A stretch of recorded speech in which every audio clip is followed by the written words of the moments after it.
Today I wanted to give you a little sneak peek into my layering process. This is something that I teach in many of my classes, including my upcoming master class, Art Alchemy.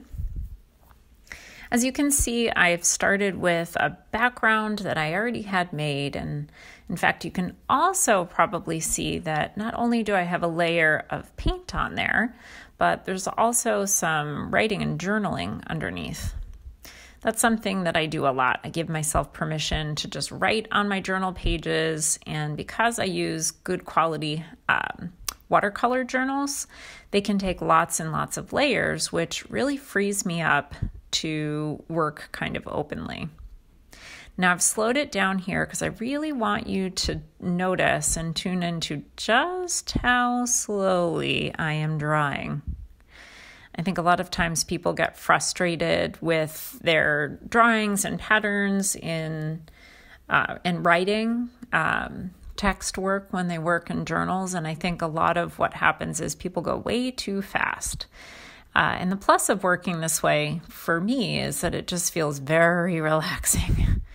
It also really helps me to tune into what shapes feel good, like literally to my body, what feels good to create. Another thing you might be noticing is that every so often you see just the pink of my background.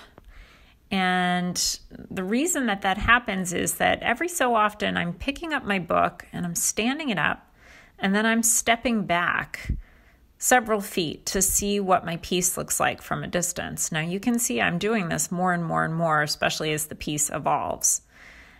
Because really, you can't get proper perspective when you're right on top of it. And I find that things just change tremendously when I step back. And if you're working intuitively like I do without kind of a set map or plan for what's going to happen, you really need to step back and see what's going on. Now, for me, this is all part of the magic and what makes it really fun and adventurous to work without a plan, right? And kind of slows the whole process down and helps me to listen to, again, like I said, my body and what feels good, and notice my breathing. And this is all part of, and of course, when I'm using a Posca paint pen, you can just kind of hear it scraping across the page.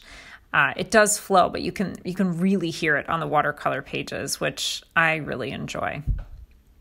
So there's a lot to tune into, and I think that's why art for me has such a great technique for being mindful and present in the moment, because there's a lot to tune into through the senses that helps me just get really present in the moment, to what I'm seeing, to what I'm feeling, to what I'm smelling.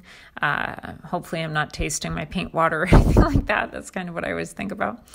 But, there's just a lot to notice, and it really is so enjoyable. And when I can engage that curiosity, then I can start to work these layers in a very kind of open, adventurous way, and start to see what wants to appear. And I find that, I come up with shapes and patterns and drawings that I just would never come up with otherwise. And it's really fun. Now, not every piece turns out to be something I like, but it's all part of a process that builds on itself and moves me forward and forward and forward in my art process. And I'm excited to share it with you. So come check out a class.